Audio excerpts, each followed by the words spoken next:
बिस्मिल्लाहिर्रहमानिर्रहीम वस्सलातु वस्सलामु अला अफज़लुल अंबिया वल मुरसलीन। अस्सलाम वालेकुम नाज़रीन, आप मेरा फ़ेसबुक और यूट्यूब चैनल देख रहे हैं। मैं मंसूर एहसास हूँ।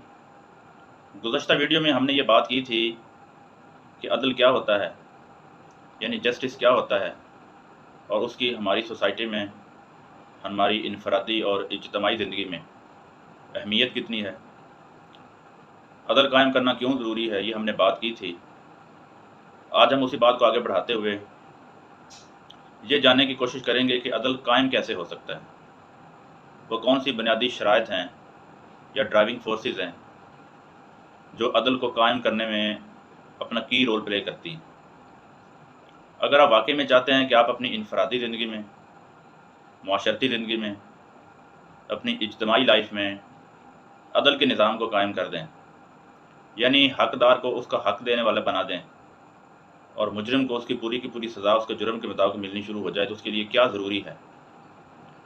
ये दो ड्राइविंग फोर्सेस हैं जो अदल के निज़ाम को कायम करने के लिए बड़ी ज़रूरी हैं। अगर ये नहीं होंगी तो अदल कायम करना बहुत मुश्किल होगा।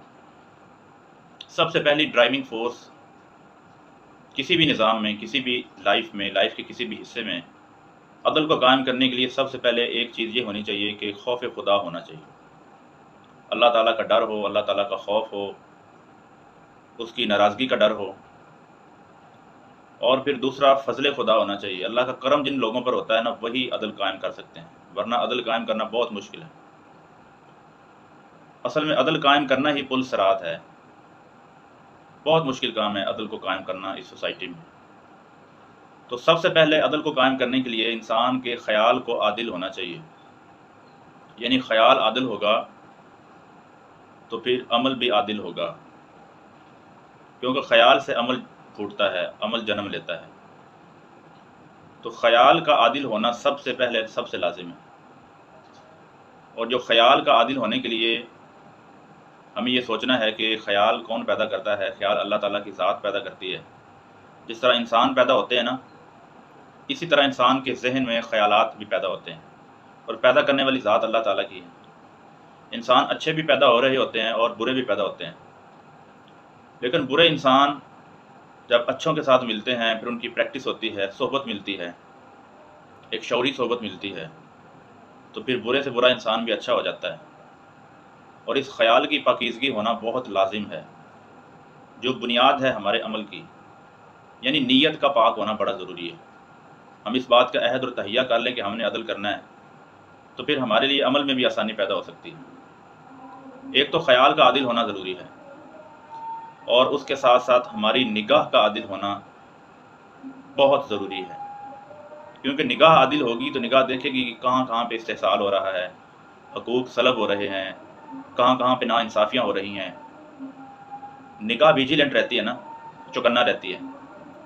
तो घर में आने वाला जो रिज़्क है उसके ऊपर निगाह होगी कि ये हलाल तरीके से आ रहा है या हराम से आ रहा है। निगाह देखेगी कि हमारे घर में जो चीज़ें इस्तेमाल हो रही हैं या हमारे ऑफिस की तो नहीं है। जब हम निगाह के अमल की बात करते हैं तो इसमें यह भी ज़रूरी है कि हम अपने घर में देखें कि पैसा कहाँ से आ रहा है। क्या ऐसा तो नहीं है कि हम किसी से गलत बयानी करके उस पैसे को अपने घर में ला रहे हैं और फिर अपने इस्तेमाल में ला रहे हैं, और फिर उस पे वो पैसा किसी को वापस भी उसको नहीं कर रहे। ये अदल नहीं है, ये बल्कि जुल्म है।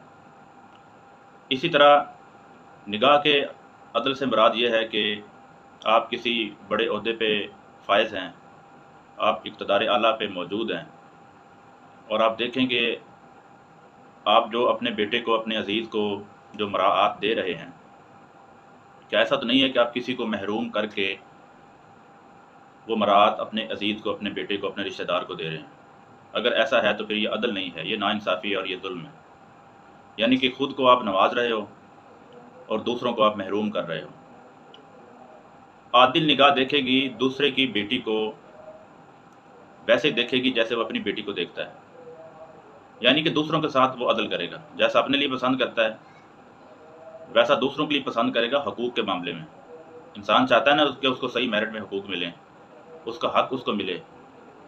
तो फिर आदिल निगाह ये भी देखेगी कि जिस तरह मुझे अपने हकूक़ की पासदारी का इदराक है, तो क्या मैं ये हकूक़ दूसरों के अदा कर रहा हूँ।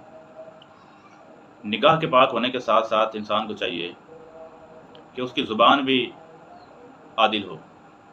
زبان کا عدل یہ ہے کہ انسان یہ بولنے سے پہلے یہ سوچے کہ وہ کیا کہہ رہا ہے، کسے کہہ رہا ہے، اور یہ کیوں کہہ رہا ہے۔ تو یہ ہے زبان کا عدل۔ فصیح البیان زبان جو مقام اور مرتبہ اور شہرت چاہتی ہے، جس کے پیچھے یہ نیت کار فرما ہو، وہ عادل زبان نہیں ہو سکتی۔ اور سچ زبان وہی بولے گی مشکل وقت میں، مشکل گھڑی میں وہی زبانیں سچ بولتی ہیں جو عام لائف میں، عام سوسائٹی میں سچ بولنے کی عادی ہوتی ہیں۔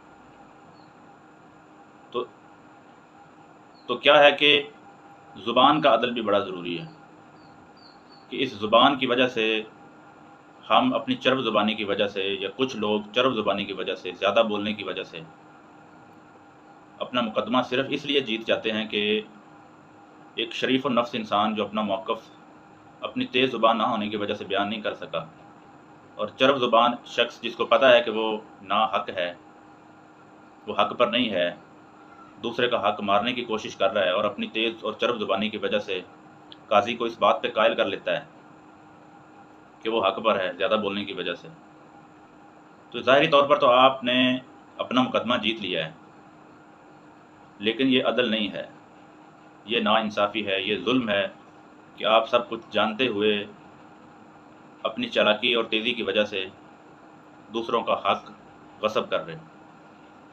اب ایک تو ہوتا ہے عدل، قیامت کے روز ترازو قائم ہوگا، عدل کا نظام قائم ہوگا، اور جس کا پلڑا بھاری ہوگا وہ کامیاب ہو جائے گا، جس کا پلڑا ہلکا ہوگا نیکیوں کا وہ ناکام ہو جائے گا۔